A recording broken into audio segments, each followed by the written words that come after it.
বিনোদনের তাজা খবরে স্বাগতম। বাংলা অভিনয় জগতে এমন কিছু মানুষ আছেন যাদের শুধু অভিনেতা বললে যেন তাদের প্রতি অবিচার করা হয়। কারণ তারা একটি চরিত্রে অভিনয় করেন না, বরং চরিত্রটিকে নিজের মধ্যে ধারণ করেন। পর্দায় তারা যখন উপস্থিত হন তখন গল্পের অন্য সব কিছু যেন কিছুক্ষণের জন্য আড়ালে চলে যায়। দর্শকের চোখ আটকে থাকে শুধু ওই তারকার দিকে। হুমায়ুন ফরিদি ছিলেন তেমনই একজন শিল্পী।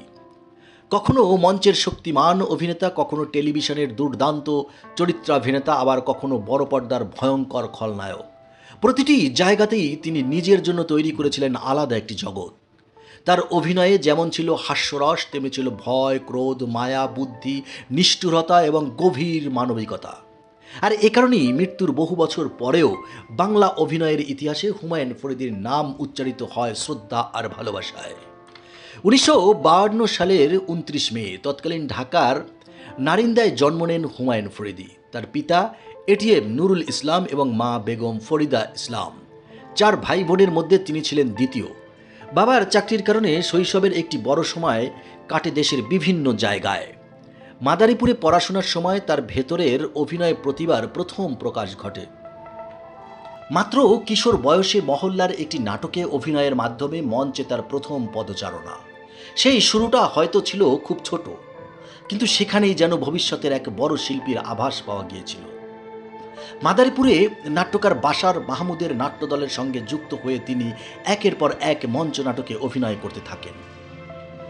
ত্রিরত্ন, টাকা আনা পাই, দায়ীকে সমাপ্তি সহ কয়েকটি নাটকে কাজ করার মাধ্যমে অভিনয়ের প্রাথমিক অভিজ্ঞতা অর্জন করেন তিনি। তবে শুধু অভিনয়ের নেশায় পড়াশোনাকে বিসর্জন দেননি ফরিদি। ১৯৬৮ সালে মাধ্যমিক পাশ করার পর চাঁদপুর কলেজে পড়াশোনা করেন। পরে ঢাকা বিশ্ববিদ্যালয়ের জৈব রসায়ন বিভাগে ভর্তি হন। কিন্তু ১৯৭১ সালে মুক্তিযুদ্ধ শুরু হলে বদলে যায় জীবনের গতিপথ। পড়াশোনা থামিয়ে তিনি মুক্তিযুদ্ধে অংশ নেন। স্বাধীনতার পর আবার শুরু হয় তার শিক্ষা জীবন। ভর্তি হন জাহাঙ্গীরনগর বিশ্ববিদ্যালয়ের অর্থনীতি বিভাগে। এখান থেকেই তার জীবনের সবচেয়ে গুরুত্বপূর্ণ একটি অধ্যায়ের সূচনা। বিশ্ববিদ্যালয়ে পড়ার সময় তিনি শুধু একজন মেধাবী ছাত্র ছিলেন না, হয়ে ওঠেন নাট্যচর্চার অন্যতম গুরুত্বপূর্ণ মুখ। স্নাতক পরীক্ষায় প্রথম শ্রেণীতে প্রথম স্থান অর্জন করেন তিনি। পাশাপাশি নাটক নিয়েও চলতে থাকে তার নিরন্তর পরীক্ষা নিরীক্ষা। ১৯৭৬ সালে জাহাঙ্গীরনগর বিশ্ববিদ্যালয়ে নাট্য উৎসবের আয়োজনের অন্যতম প্রধান সংগঠক ছিলেন ফরিদি। নিজের লেখা ও নির্দেশনায় মঞ্চস্থ করেন আত্মস্থ ও হিরণ্ময়ীদের বৃত্তান্ত।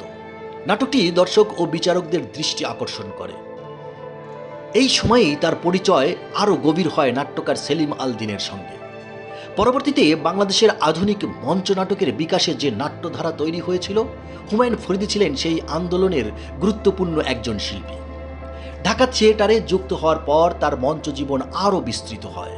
শকুন্তলা, ফণী মনসা, কীর্তন খোলা, কেরামত মঙ্গল, মুনতাসির ফ্যান্টাসি সহ একের পর এক নাটকে অভিনয় করে তিনি মঞ্চের শক্তিমান অভিনেতা হিসেবে প্রতিষ্ঠিত হন।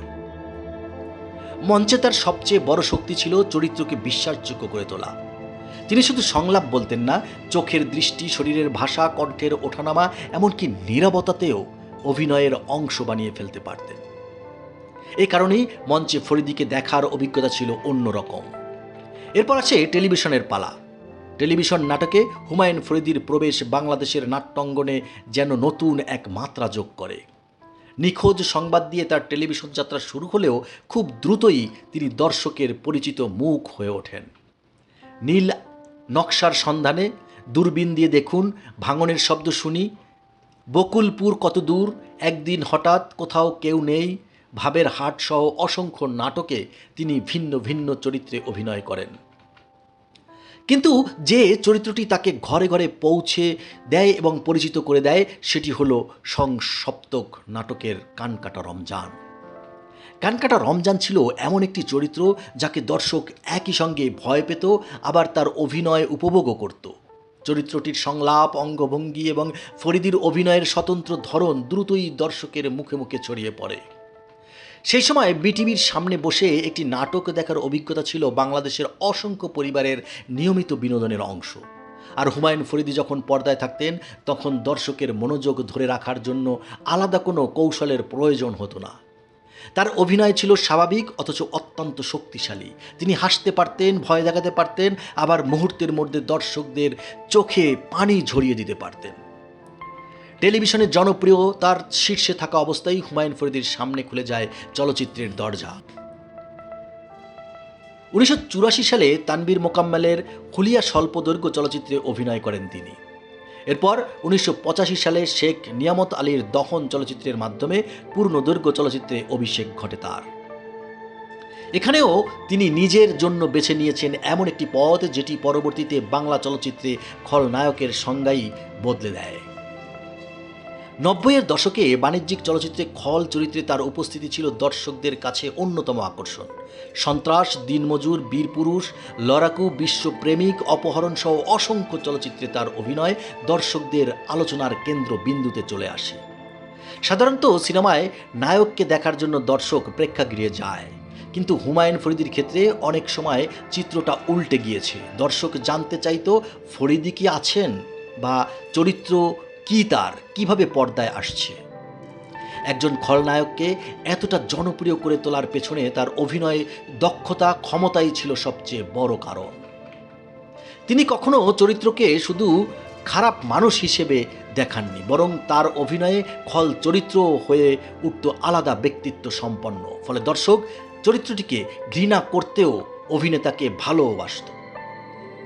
এটাই ছিল হুমায়ুন ফরিদির অভিনয়ের জাদু। তবে তাকে শুধু খলনায়ক হিসেবে দেখলে তার অভিনয় জীবনের বিশালতাকে ছোট করে দেখা হবে। কারণ তিনি সমান দক্ষতায় আর্ট ফিল্ম, মুক্তিযুদ্ধ ভিত্তিক চলচ্চিত্র, সামাজিক গল্প এবং বাণিজ্যিক সিনেমায় অভিনয় করেছেন। ৭১-এর যিশু, জয়যাত্রা, শ্যামল ছায়া, ব্যাচেলার, আহা, দ্রুত, মাতৃত্ব প্রতিটি সিনেমাতেই তিনি নিজেকে নতুনভাবে উপস্থাপন করেছেন।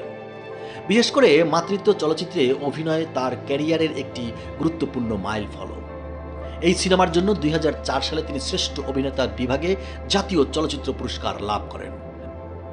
অর্থাৎ যে অভিনেতাকে দর্শক ভয়ঙ্কর খলনায়ক হিসেবে ভালোবাসতেন, সেই অভিনেতাই আবার প্রমাণ করলেন তিনি কেবল বাণিজ্যিক সিনেমার শক্তিশালী চরিত্রাভিনেতা নন, গভীর ও জীবন ঘনিষ্ঠ চরিত্রেও তিনি সমান সফল। মুক্তিযুদ্ধ ভিত্তিক চলচ্চিত্রেও তার উপস্থিতি ছিল উল্লেখযোগ্য। জয়যাত্রা এবং শ্যামল ছায়ার মতো চলচ্চিত্রে অভিনয় করে তিনি ইতিহাস ও মানুষের আবেগকে পর্দায় তুলে ধরেছেন। তার অভিনয় জীবনের আরেকটি গুরুত্বপূর্ণ বৈশিষ্ট্য ছিল বৈচিত্র্য। একই শিল্পী একদিকে মঞ্চে সাশ্রয়ী নাটকের চরিত্রে অভিনয় করছেন, অন্যদিকে টেলিভিশনে সাধারণ মানুষের জীবনের চরিত্র ফুটিয়ে তুলছেন, আবার চলচ্চিত্রে হয়ে উঠছেন ভয়ঙ্কর প্রতিপক্ষ। এই বহুমাত্রিকতার কারণেই তাকে বলা হতো ভার্সেটাইল অভিনেতা। অভিনয়ের পাশাপাশি নাট্যচর্চার প্রসারেও তার ভূমিকা ছিল। তিনি বিভিন্ন নাট্য সংগঠনের সঙ্গে যুক্ত ছিলেন, নাটক লিখেছেন, নির্দেশনা দিয়েছেন এবং নতুন প্রজন্মের নাট্যকর্মীদের উৎসাহিত করেছেন। কিছু সময়ে ঢাকা বিশ্ববিদ্যালয়ের নাট্যকলা বিভাগের অতিথি শিল্পী হিসেবেও অভিনয়ের যে বিষয় সেটিকে পাঠদান করেছেন। বাংলাদেশের চলচ্চিত্রে যখন অশ্লীলতা ও নিম্নমানের উপস্থাপনা নিয়ে নানা বিতর্ক তৈরি হয়েছিল, তখনও ফরিদি শিল্পের মাধ্যমে মান রক্ষার বিষয়ে সোচ্চার ছিলেন। ব্যক্তিগত জীবনেও তিনি ছিলেন অত্যন্ত বর্ণিল একজন মানুষ। তার প্রথম সংসারে একটি কন্যা সন্তান রয়েছে। পরবর্তীতে অভিনেত্রী সুবর্ণা মুস্তফার সঙ্গে তার বিবাহ হয়। দীর্ঘ সময় পর 2008 সালে তাদের বিচ্ছেদ ঘটে। কিন্তু ব্যক্তিগত জীবনের নানা অধ্যায়ের চেয়েও তার শিল্প জীবন শেষ পর্যন্ত মানুষের কাছে সবচেয়ে বড় হয়ে থেকেছে।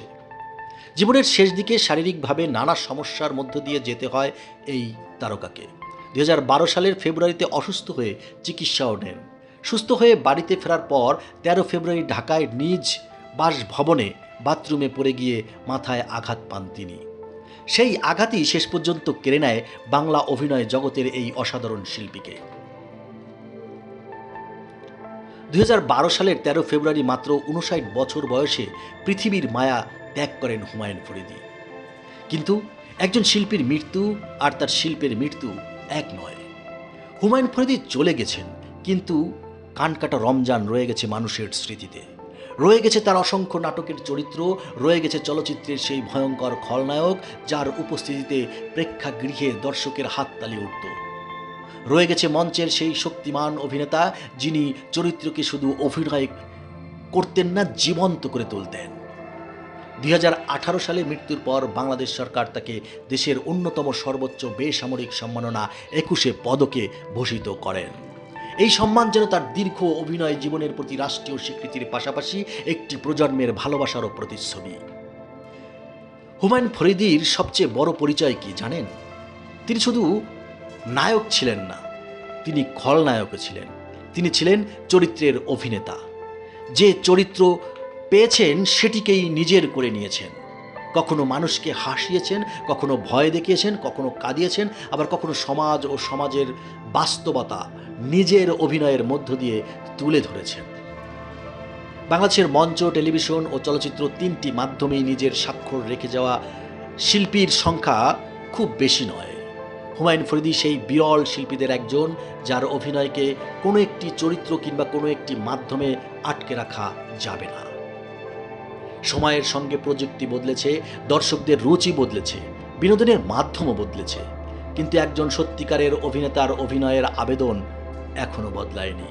তাই আজও যখন পর্দায় হুমায়ুন ফরিদিকে দেখা যায়, মনে হয় তিনি যেন কোথাও যাননি। তিনি আছেন তার অভিনয়ে, তার সংলাপে, তার চরিত্রে, কোটি হৃদয়ের স্পন্দনে।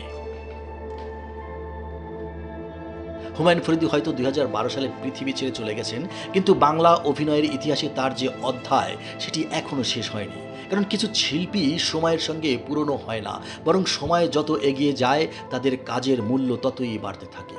হুমায়ুন ফরিদি ছিলেন ঠিক তেমনই একজন কিংবদন্তি। বন্ধুরা, বিনোদনের এমন সব নানা খবর নিয়ে আসছি আমরা। আমাদের চ্যানেলটি সাবস্ক্রাইব করুন, পাশে থাকা বেল আইকনটি ক্লিক করুন। ধন্যবাদ।